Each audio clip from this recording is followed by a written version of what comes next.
Good morning, friends. Welcome to my YouTube channel Eco Tutorials.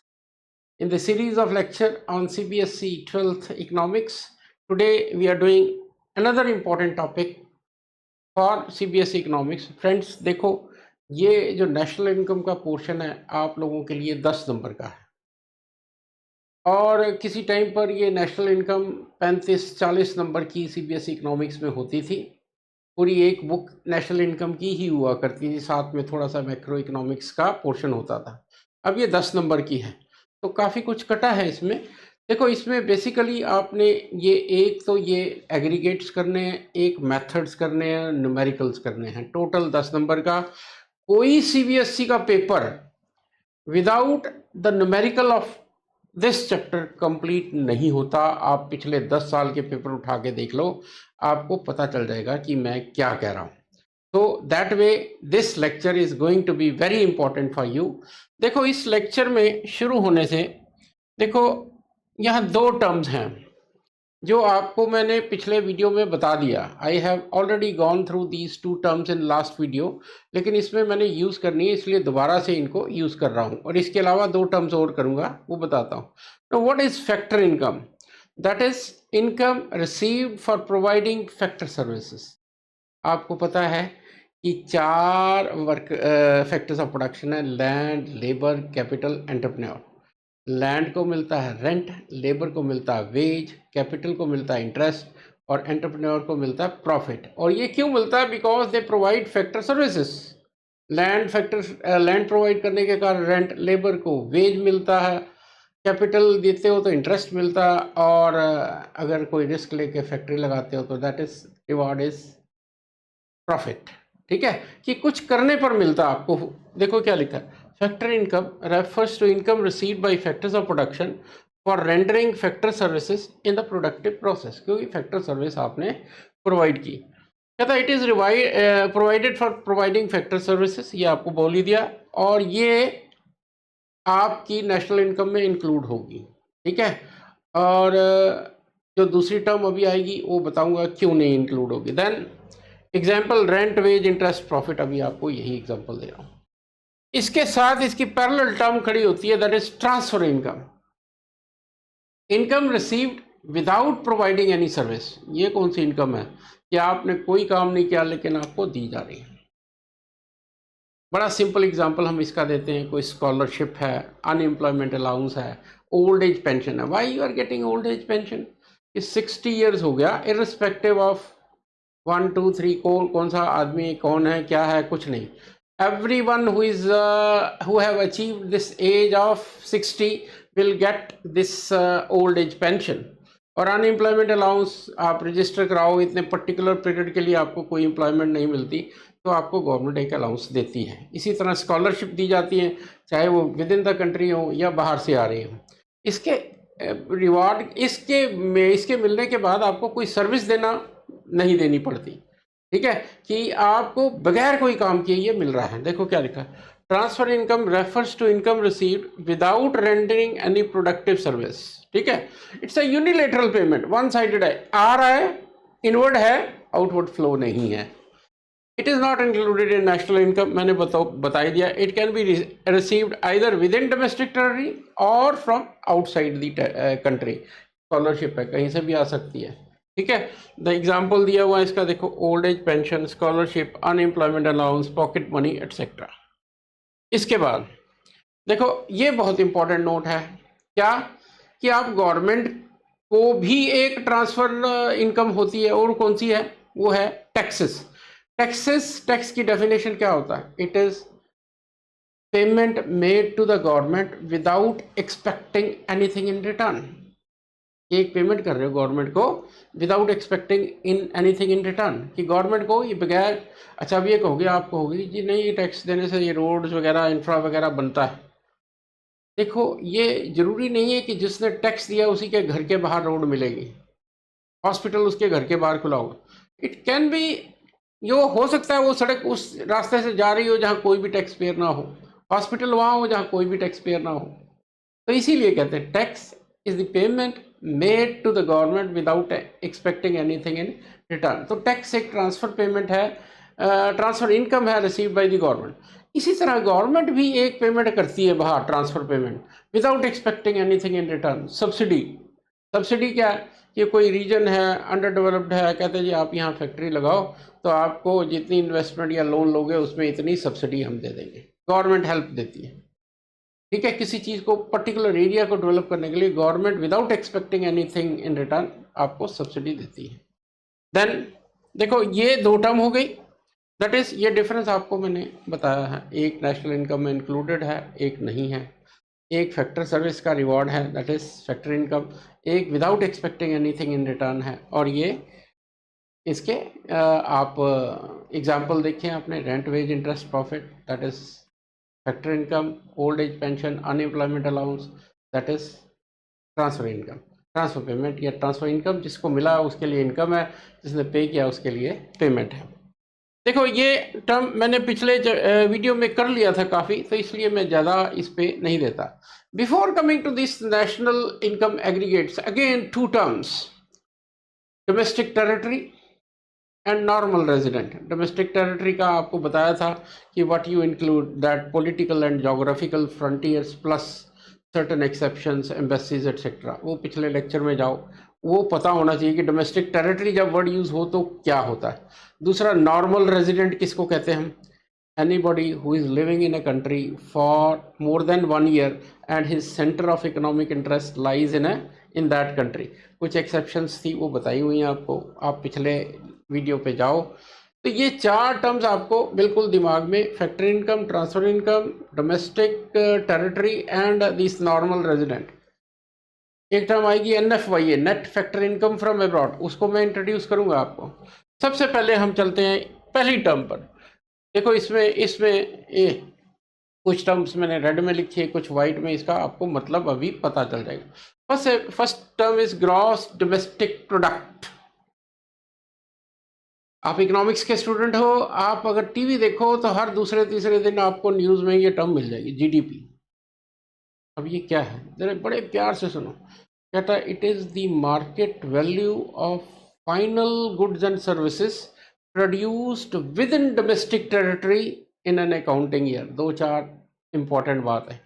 पहले word use कर रहा हूँ मार्केट वैल्यू। मार्केट वैल्यू है of final goods, ये सिर्फ फाइनल गुड्स को इंक्लूड करते हैं नेशनल इनकम में, इंटरमीडिएट को नहीं करते। इस पेन को इंक्लूड करूंगा, ये वो जो प्लास्टिक है जो इसके बनाने में यूज़ हुआ है उसको यूज़ नहीं करूंगा। फाइनल गुड्स को इंक्लूड करना है, इंटरमीडिएट गुड्स को नहीं करना। दूसरा कहता है विद इन डोमेस्टिक टेरिटरी। आ गया, मैंने अभी आपको कहा कि डोमेस्टिक टेरिटरी वर्ड ये आपको पता होना चाहिए, नॉर्मल रेजिडेंट्स का पता नहीं। और तीसरा टर्म है अकाउंटिंग ईयर। देखो नेशनल इनकम की जितनी भी टर्म्स हैं वो 1 साल की बात करते हैं, और 1 साल कौन सा होता है? 1 अप्रैल से 31 मार्च, जिसे आप फाइनेंशियल ईयर भी कह देते हो। फिर देखो आप definition, market value of final goods and services produced within domestic territory of an economy in an accounting year. Final goods, domestic territory, accounting year. अब इसको देखो, gross and GDP, gross word जब भी आता है इसका मतलब होता है कि depreciation is part of it. ठीक है, in GDP is significant that no provision has been made for depreciation, it includes depreciation.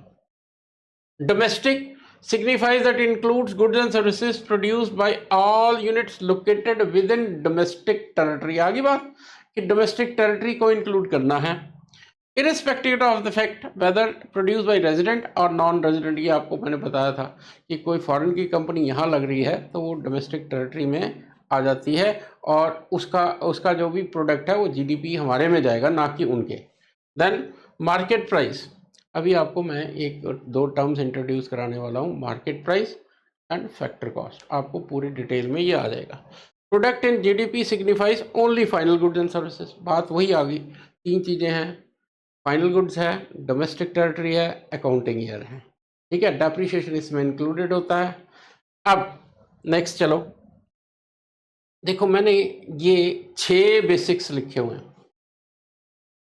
Gross to net minus depreciation, net to gross plus depreciation, domestic to national plus NFYA, national to domestic minus NFYA, market price to factor cost minus net, factor cost to market price plus net. before going to this 6 magic formulas, magic, उसको जाने से पहले फिर एक term मैं include आपको explain करना चाहूँगा, वो है नेट, वो है, just hold on, that is net factor income from abroad. देखो बेटे, ये टर्म है income receivable from abroad minus income payable abroad. कि कुछ टर्म्स आप, कुछ इनकम आप बाहर से रिसीव करते हो कि हमारे बाहर जा रहे हैं और वहाँ से कमा के वो अपने घर भेजते हैं, वो है इनकम रिसीवेबल। और कुछ फॉरेन रेजिडेंट्स यहाँ कर रहे हैं जो यहाँ से कमा कर वहाँ भेजते हैं। Income receivable minus income payable, that is net factor income from abroad. ये कहीं आपको NFYA लिखा हुआ मिलेगा और कहीं NFIA, तो कंफ्यूज मत होना, दोनों एक ही टर्म है, लेकिन स्टैंडर्ड इकोनॉमिक्स की टर्मिनोलॉजी में दिस इज NFYA। ठीक है, अब इसके बाद इन 6 बेसिक्स पे आ जाओ बेटे। देखो ये 6 बेसिक, 6 भी नहीं है, 3 है, बाकी तो 3 रिवर्सल हैं उसके। इनको अगर आप अच्छी तरह से कर लोगे तो आप ये समझो कि नेशनल इनकम में तो एटलीस्ट आपको प्रॉब्लम नहीं आने वाली।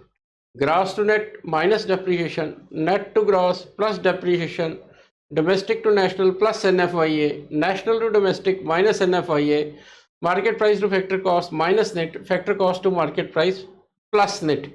ये दोनों डेफिनेशंस जो मैंने यहाँ लिखी यहाँ भी लिख दी। नेट इनडायरेक्ट टैक्स क्या होता है?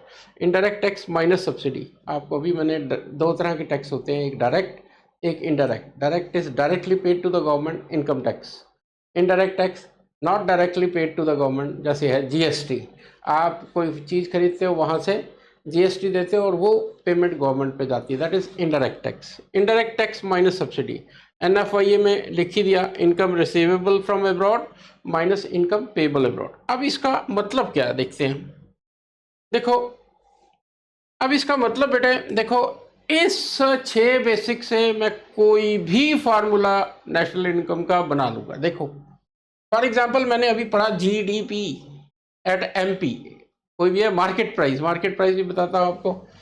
अब मेरे को कहा जाता है कि आप GNP एट MP निकालो, you are given GDP at MP। अगर मेरे को ये 6 बेसिक्स आते हैं तो 1 मिनट में मैं कर दूंगा। देखो MP सेम है, PP सेम है, डोमेस्टिक गिवन है, ये गिवन टर्म होती है, ये टू बी डिराइव टर्म होती है। डोमेस्टिक टू नेशनल जाना मैंने, डोमेस्टिक टू नेशनल क्या है देखो, प्लस NFIA, यहाँ हो जाएगा plus NFIA। Now these 2 terms are equal. मैंने क्या किया, देखो एक और ले लेते हैं, चलो ये मैं कहता हूँ आप निकालो NDP एट FC, और ये दिया है GNP eight market price. GNP stand for gross national product, अभी आ भी रहा है। अब देखो कैसे कर रहा हूँ, एक एक चीज उठता हूँ। MP टू FC, यहाँ देखते हैं MP टू FC क्या है, ये माइनस नेट। देखो कोई भी टर्म मार्केट प्राइस में होगी तो उसमें नेट इनडायरेक्ट टैक्स इंक्लूडेड होता है, और फैक्टर कॉस्ट पे होगी तो वो एक्सक्लूडेड होता है। अब बार बार 2 टर्म्स आ रही हैं, market price and factor cost. Before I solve this formula, देखो मार्केट प्राइस होता है कि जब आप किसी चीज़ की वैल्यू को मार्केट कॉस्ट पे, मार्केट प्राइस पे मेजर करते हो, मार्केट प्राइस। तो फैक्टर कॉस्ट वो है कि ये मैंने कहा 10 रुपये का पेन है, मार्केट प्राइस। फैक्टर कॉस्ट क्या है कि इसको प्रोड्यूस करने में 4 फैक्टर्स लगे हुए हैं, लैंड, लेबर, कैपिटल, एंटरप्रेन्योर। कितना लैंड लगा, कितनी लैंड को पेमेंट हुई, कितनी लेबर को हुई, कितनी कैपिटल को हुई, कितनी इंटरेस्ट प्रॉफिट मिला, उनको ऐड कर देंगे, दैट बिकम्स फैक्टर कॉस्ट। समझ गए? मार्केट प्राइस, मार्केट वैल्यू, और फैक्टर कॉस्ट, इसमें फैक्टर पेमेंट्स कितनी हुई हुई हैं, बात दोनों में सेम हो जाती है। देखो अब ये market price to factor cost चला गया, अब ये इक्वल हो गया। इसके बाद P और P इक्वल है, यहाँ नेशनल है, यहाँ डोमेस्टिक है। अब दूसरी प्रॉब्लम आ गई मेरे पास कि ये टर्म डोमेस्टिक है, ये नेशनल है। मेरे को डोमेस्टिक टर्म पे जाना है और नेशनल गिवन है। अब देखो national to domestic minus NFYA। अब क्या हुआ, MPFC पे चला गया, ये टर्म इक्वल हो गई, ये P और P इक्वल हो गई, N और D इक्वल, लेकिन अभी भी एक टर्म रहेगी gross to net. Gross term given है, मैंने नेट पे जाना। पहला टर्म देखो gross to net minus depreciation. Friends देखो कोई भी फार्मूला, अगर ये 6 बेसिक्स आप रट क्या लोगे, प्रैक्टिस करोगे आ जाएंगे। कोई भी फार्मूला आपको मिनटों सेकंडों में याद होगा। अब देखो, अब अगला एग्रीगेट जैसे कर रहा हूं मैं, तो एकदम आपको पता चल जाएगा कि मैं क्या कर रहा हूं। देखो नेट डोमेस्टिक प्रोडक्ट, अब सिर्फ अगर नेट डोमेस्टिक प्रोडक्ट लिखा हो या GDP लिखा हो तो उसको मार्केट प्राइस लेके चलते हैं हम कि ये मार्केट प्राइस पे है। ग्रॉस डोमेस्टिक प्रोडक्ट आपने पढ़ा, market value of final goods and services produce within domestic territory of an economy in an accounting year. ये टर्म है नेट डोमेस्टिक प्रोडक्ट। अभी आपने क्या किया, देखो अभी आपने क्या, ग्रॉस और नेट में डेप्रिसिएशन का डिफरेंस है। ग्रॉस में डेप्रिसिएशन इंक्लूडेड होती है, नेट में डेप्रिसिएशन एक्सक्लूडेड होते हैं। यही चीज मैंने यहाँ लिख दी, कोई बड़े जादू नहीं किया। देखो refers to net market value of final goods and services produce within domestic territory of country during a period of 1 year. फर्क क्या है इसमें वर्ड यूज हो गया नेट, ये फर्क है सिर्फ और कुछ नहीं। देखो ये वर्ड आ गया नेट, और इस नेट का सिग्निफिकेंस क्या है कि ये कहता है नेट का मतलब यह है कि डेप्रिसिएशन एक्सक्लूड कर। देखो फार्मूला फिर वही है, मैंने आपको कहा सिर्फ ये टर्म दी है, ये बन गई मार्केट प्राइस। GDP मेरे पास है, डिफरेंस MP सेम है, PP सेम है, DD सेम है, ग्रॉस टू नेट। एक ग्रॉस और नेट का डिफरेंस है, सिर्फ डेप्रिसिएशन का डिफरेंस है। पिछला देखो ग्रॉस और नेट में हमने क्या किया था, आपको समझ आ जाएगा मैं क्या कह रहा हूं। देखो gross to net minus depreciation, ठीक है। कोई भी फार्मूला आप लोगों के लिए अब मुश्किल नहीं है। ग्रॉस टू नेट गया मैं, डेप्रिसिएशन माइनस कर दिया। तीसरा फार्मूला देखो, ये gross national product at market price. अब ग्रॉस टर्म है लेकिन डोमेस्टिक की जगह नेशनल लग गया। अब इसमें वर्डिंग का क्या चीज है, देखो कहता है it refers to market value of goods and services produced by normal resident of a country in an accounting year, कि आप एक साल में क्या मार्केट वैल्यू गुड्स और सर्विसेज की प्रोड्यूस करती है, plus income received from net income from abroad, कि whatever you are receiving from abroad. देखो क्या लिखा, refers to gross market value of all final goods and services produced by normal resident of a country during a period of 1 year. It includes net factor income from abroad. देखो बात वही आ गई, देखो जरा ध्यान से मेरे को। अब देखो इसमें क्या किया है, मेरे को कहता है जी GNP eight market price, and मेरे पास मैंने अभी जो टर्म पढ़ी है वो पढ़ी है GDP एट MP। इसमें और इसमें टर्म क्या है, ये पहले तो इसकी डेफिनेशन तो है ही है, market value of final goods and services. उसके अलावा एक नई टर्म आ गई, यहाँ डोमेस्टिक थी, यहाँ नेशनल है, तो मैं डोमेस्टिक से नेशनल पे गया। आप जाके उन फार्मूला में देखो, simple net factor income from abroad, यही यहाँ लिखा। कोई रट्टाफिकेशन की जरूरत नहीं, 6 लिखो, कोई डेफिनेशन पूछी हो GDP से बना दो उठा के, और उसमें लिख दो ये माइनस करना है, ये प्लस करना, आपका क्वेश्चन तैयार हो जाता है। देखो refers to gross market value, ये मैं पढ़ चुका, ये इसका फार्मूला बनाया, plus NFYA। It must be noted that GNP MP। अच्छा आप ये देखो, ये कहता है कि ये टर्म GNP MP, यहाँ लिखता हूँ GNP MP, it can be greater than GDP MP, it can be less than GDP MP। बहुत सिंपल है। अब ये ग्रेटर कब होगी, जब ये पॉजिटिव में आएगा। देखो ये आपको बताया मैंने, income receivable minus income payable, कि मान लो इनकम रिसीवेबल 15 है और जो बाहर जा रही है वो 10 है, 5, तो ये 20 है, तो ये हो जाएगा 20 + 5 25। लेकिन मान लो यही टर्म 20, इनकम रिसीवेबल है 15 और पेबल है 20, तो ये हो जाएगा 20 - 5 15। तो ग्रेटर कब होगी? जब ये पॉजिटिव है, और नेगेटिव कब होगी? लेस कब होगी? जब ये NFI नेगेटिव है।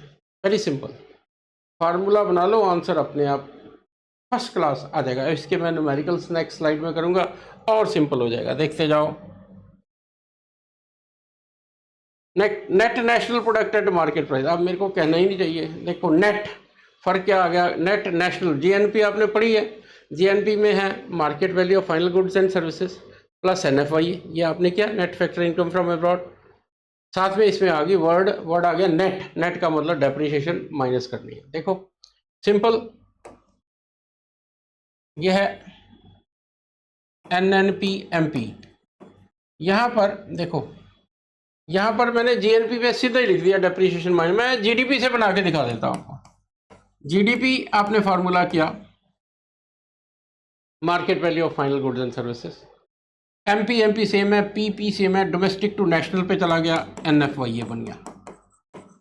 ये दोनों टर्म ये बन गई GNP एट MP, जो ये लिखा हुआ है ये सेम हो गया, MP PP domestic to national. लेकिन एक टर्म रहेगी ग्रॉस टू नेट, ये माइनस डेप्थ। ये बेसिक देख लो, कोई भी फार्मूला आपके लिए टफ नहीं रहेगा। You understand? अब देखो नेक्स्ट, अब मैं कुछ भी बोलता रहूं आप एकदम समझ जाओगे कि क्या कर रहा हूं। NNP एट MP कर लिया आपने। अब देखो ये पहली टर्म आई है फैक्टर कॉस्ट की, अभी तक सिर्फ मार्केट प्राइस की कर रहे हैं। देखो जब फैक्टर कॉस्ट की बात करते हैं तो याद रखना डेफिनेशन मार्केट वैल्यू के रूप में नहीं दी जाती, दी जाती है सम ऑफ फैक्टर इनकम। देखो क्या लिखा है, refers to sum of factor income earned by factors of production within domestic territory of a country during period of 1 year net domestic product. Factor cost की डेफिनेशन में आप याद रखना इसको फैक्टर इनकम के रूप में लिखते हैं। इसका एग्जैक्ट फार्मूला तो ये है, देखो इसको कहते हैं ये, देखो जो इसकी डेफिनेशन बनती है वो ये बनती है दिस, ये आप बहुत डिटेल में पढ़ने वाले हो। Compensation of employees wage salary अगर आ गया, ऑपरेटिंग सरप्लस लिख दिया, प्रॉफिट रेंट इंटरेस्ट, और ये मिक्स्ड इनकम। अभी आप इन टर्म्स को आपको नहीं पता, नेक्स्ट लेक्चर्स में 1-2 लेक्चर्स में आ जाएंगे। लेकिन ये फैक्टर इनकम्स हैं, तो इसकी डेफिनेशन मैंने फैक्टर इनकम से दी है। लेकिन ये याद रखो कि ये फार्मूला कहीं से भी बन सकता है। मेरे को कहा NDP एट FC, मेरे को दिया हुआ है GDP एट MP। अब बना दो इसको, मिनट एक लगेगा, MP to FC minus net, P और P सेम है, D और DC में gross to net minus depth. यही मेरे ख्याल से यहाँ भी यही फार्मूला बना हुआ है। देखो कोई कहीं से भी बना सकते हो। जो इस फार्मूले में सबसे इंपॉर्टेंट चीज आपने याद रखनी है, भूलना नहीं है, वो है ये टर्म डोमेस्टिक इनकम। याद रखना NDP at FC is called domestic income. ये टर्म न्यूमेरिकल्स में आपको काम आने वाली है कि मैं बार बार स्ट्रेस दे रहा हूं, डोमेस्टिक इनकम। इसके पैरेलल टर्म आएगी, देखो next, net national product at factor cost और नेशनल इनकम। देखो NDP एट फैक्टर कॉस्ट लिखा, मैंने लिखा NDP एट फैक्टर कॉस्ट, इसको लिखा मैंने डोमेस्टिक इनकम, मतलब डोमेस्टिक टेरिटरी में फैक्टर इनकम। लेकिन यही चीज अगर NNP एट FC आ जाती, क्या डिफरेंस है नेशनल और डोमेस्टिक का? ये हो जाएगा डोमेस्टिक इनकम प्लस NFYA। आपको मैंने बताया NFYA होगा या NFIA होगा, कोई फर्क नहीं पड़ता। इस वर्ड को हम नेशनल इनकम कहते हैं। देखो भाई फ्रेंड्स, बार बार इस चीज को कह रहा हूं, ये चीज याद रखना। ये डोमेस्टिक इनकम है, ये नेशनल इनकम है। डोमेस्टिक इनकम कहते हैं एनडीपीएफसी को, नेशनल इनकम कहते हैं एनएनपीएफसी को। ठीक है, फार्मूला आप कहीं से भी बना सकते हो, कोई दिक्कत नहीं। इसमें एनडीपीएफसी और इसमें डिफरेंस सिर्फ एनएफवाईए का है। फ्रेंड्स देखो, फिर थोड़ा सा रिवाइज कर लें। Factor income, transfer income, NFIA, net indirect tax, domestic territory, ये टर्म्स आप लोगों को बहुत अच्छी तरह से आनी चाहिए। What is net indirect tax क्या है, net factor income from abroad क्या, एकदम टिप्स पे ले आओ। डेफिनेशन कोई भी पूछी हो याद रखो, कोई रट्टाफिकेशन नहीं है, वो 6 चीज़ें याद कर लो। मेरे को कहता जी आप एनडीपी एट एमपी निकालो। देखो अगर आप, मैं पहली स्लाइड पे चलूँ, देखो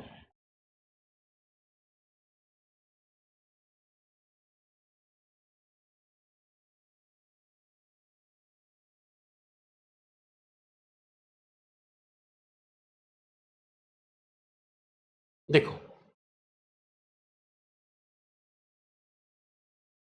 ये इसमें मैंने ये 5, ये जो वाइट वाली टर्म है ये तो आपको बना के दिखा दी, ये 2 छोड़ दी मैंने। क्यों छोड़ी? कि भाई ये अब किसी भी फार्मूले से उठा के बना सकते हो। देखो मैं बना के दिखाता हूँ आपको। मैं कहता हूँ आपको कहा जी जीडीपी एट फैक्टर कॉस्ट निकालो। मैं कहता हूँ लेटेस्ट से, मैं ये इसी से निकालना, मैंने पहले फार्मूले से जीडीपी एट एमपी से। अपने बेसिक पे गया, देखा क्या है, MP to FC minus net, PP same है, डीडी सेम है, ग्रॉस ग्रॉस सेम है, सिर्फ यही डिफरेंस है इसमें। यही फार्मूला मान लो मेरे को निकालना है जीडीपी एट फैक्टर कॉस्ट, मेरे को निकालना है एनएनपी एट एफसी से। अब देखो FC same, national to domestic minus NFIA, जाके फार्मूले में बेसिक में देखो, नेट टू ग्रॉस, ग्रॉस में डेप्रिसिएशन इंक्लूडेड। फ्रेंड्स बिल्कुल भी आप ध्यान रखो, कोई क्रैमिंग मत करो, वो 6 बेसिक्स अच्छी तरह से समझ लो, तो ये चैप्टर आपके पूरे ग्रिप में होगा। कोई न्यूमेरिकल में आगे, कल न्यूमेरिकल की स्लाइड लेके आऊँगा, कोई न्यूमेरिकल करोगे बहुत ज़्यादा इजी हो जाएगा। फ्रेंड्स मेरे इन वीडियोस को देखो, ये एक तरह से आपके नंबर हैं, इनको ध्यान से देखते जाओ। एक कॉपी पेंसिल ले आओ, कल मैं न्यूमेरिकल्स वाली स्लाइड कल परसों तक आ जाएगी। पहले न्यूमेरिकल, इसमें कई न्यूमेरिकल हैं और ये कम से कम 10 पीपीटीज बनेंगी इसको बताते हुए सारा कुछ, और आप इंजॉय करो, सिर्फ बेसिक्स को समझो, चैप्टर आपकी ग्रिप में होगा, that I promise. So again let me thank you and do subscribe my channel. Thank you.